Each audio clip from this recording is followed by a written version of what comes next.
محترم ناظرین، آج کی اس ویڈیو میں ہم آپ کو محبت کی ایک بہت ہی زبردست داستان سنائیں گے، جسے سن کر آپ کی آنکھیں بھیگ جائیں گی اور آپ کا دل ٹھنڈا ہو جائے گا۔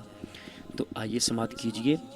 سرور کائنات صلی اللہ تعالی علیہ وآلہ وسلم نے ایک اعرابی سے گھوڑا خریدا۔ خرید و فروخت کے وقت کوئی وہاں دوسرا موجود نہیں تھا۔ گھوڑا بیچ کر اعرابی مکر گیا۔ لوگوں نے ہزار سمجھایا کہ تیری نیت خراب ہو گئی ہے، رسول اللہ کی زبان سے سچ کے سوا دوسری بات نہیں نکل سکتی۔ اس نے جواب دیا، سچ ہے تو کوئی گواہ پیش کرو، لیکن صحابہ واقعہ کے وقت موجود نہ تھے، اس لیے گواہی نہ دے سکے۔ اتنے میں کہیں سے حضرت خزیمہ رضی اللہ تعالی عنہ آ گئے۔ انہوں نے اعرابی کو مخاطب کرتے ہوئے کہا، میں گواہی دیتا ہوں کہ تو نے اپنا گھوڑا سرکار کے ہاتھ بیچا ہے۔ اعرابی خاموش ہو گیا اور گھوڑا حوالے کرنا پڑا۔ سرور کائنات حضرت خزیمہ کی طرف متوجہ ہوئے اور دریافت کیا، خزیمہ، تم واقعہ کے وقت موجود تھے ہی نہیں، تم نے شہادت کیسے دی؟ خزیمہ نے جواب دیا، یا رسول اللہ، آپ کی زبان حق ترجمان سے سن کر جب آسمان کی خبر پر ہم شہادت دیتے ہیں تو زمین کی خبر پر ہمیں شہادت دینے میں کیا تعامل ہو سکتا ہے؟ یقین کا چشمہ حقیقی آپ کی زبان ہے، ہماری آنکھ نہیں۔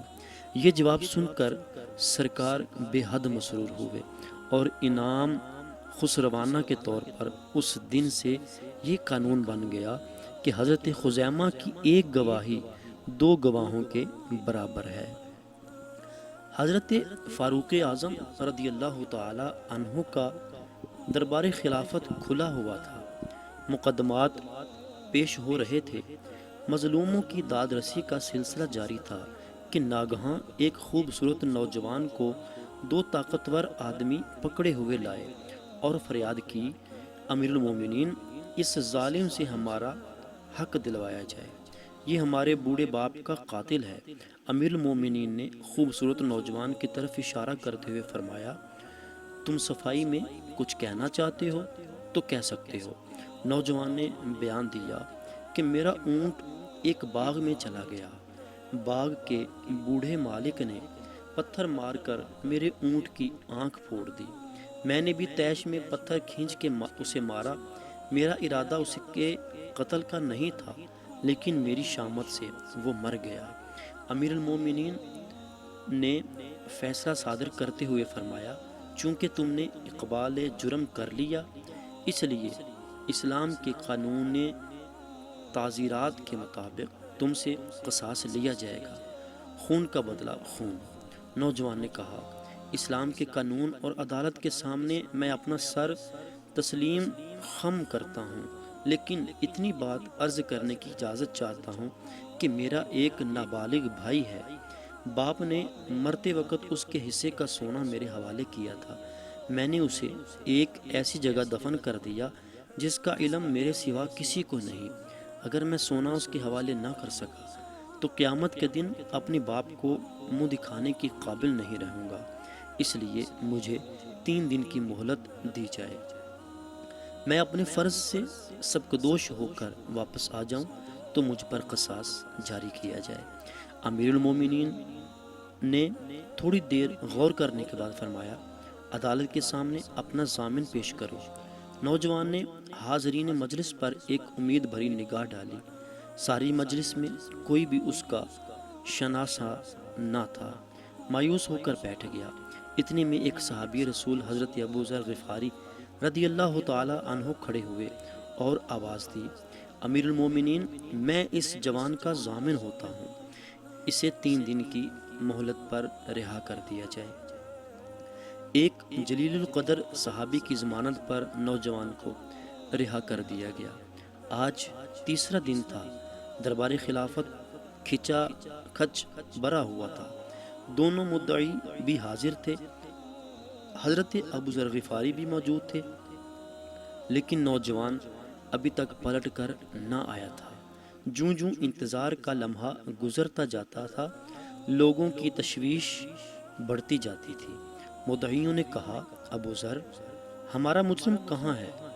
جواب دیا تیسرے دن کا پورا حصہ جب تک نہ گزر جائے اس کا انتظار کرو، اگر وہ وقت مقررہ پر نہیں آیا تو قصاص کے لیے میری گردن حاضر ہے۔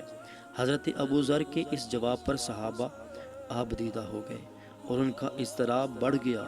صحابہ نے بڑی لجاجت کے ساتھ نوعمر مدعیوں سے کہا تم خون بہا قبول کر لو۔ مدعیوں نے جواب دیا ہم خون کا بدلہ خون چاہتے ہیں۔ امید و بیم کا یہی عالم تھا کہ سامنے اڑتا ہوا غبار نظر آیا، گرد ہٹی تو پسینے میں شرابور مجرم نوجوان کھڑا تھا۔ تماشائیوں کی آنکھیں حیرت سے پھٹی کی پھٹی رہ گئیں۔ امیر المومنین نے نوجوان سے مخاطب ہو کر فرمایا سزا تمہیں میں بعد میں دی جائے گی، پہلے ایک بات سنو۔ تم 3 دن کی مہلت ملی، تمہیں 3 دن کی مہلت ملی، تمہارا پتہ نشان بھی کسی کو نہیں معلوم تھا، سزائے موت سے بچنے کے لیے تم فرار بھی ہو سکتے تھے۔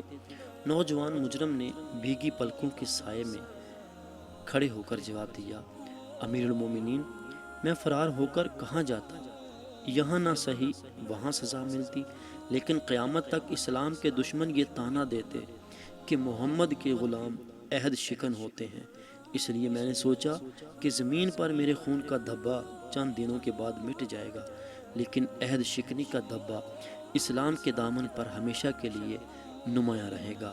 نوجوان کی اس بیان پر لوگوں کے دل بھر آئے، آنکھیں اشک بار ہو گئی، اور اسلام کی اس رقت انگیز محبت پر صحابہ کرام کا پیمانہ درد لبریز ہو گیا۔ اب امیر المومنین حضرت ابو ذر غفاری سے مخاطب تھے ابو ذر تم بغیر سوچے سمجھے ایک ایسے شخص کے ضامن بن گئے جس کے ساتھ نہ تمہاری کوئی شناسائی تھی، نہ اس کے پتہ نشان سے تم واقف تھے۔ ایک راہگیر پر دیسی کی سزائے موت کا ہار تم نے اپنے سر لے کر کتنا المناک قدم کیا، اگر خدا نخواستہ وہ نہ آتا تو آج ابو ذر کے ماتم میں مدینے کا کیا حال ہوتا۔ تو حضرت ابو ذر غفاری رضی اللہ تعالیٰ عنہ بے تاب ہو کر کھڑے ہو گئے۔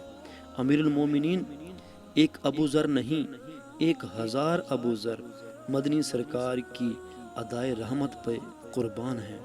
ایک غریب الوطن مجرم تاجدار کونین کے غلاموں کے درمیان کھڑا پناہ ڈھونڈ رہا تھا، اس کے چہرے کی افسردگی اور نگاہوں کا یاس مجھ سے دیکھا نہ گیا۔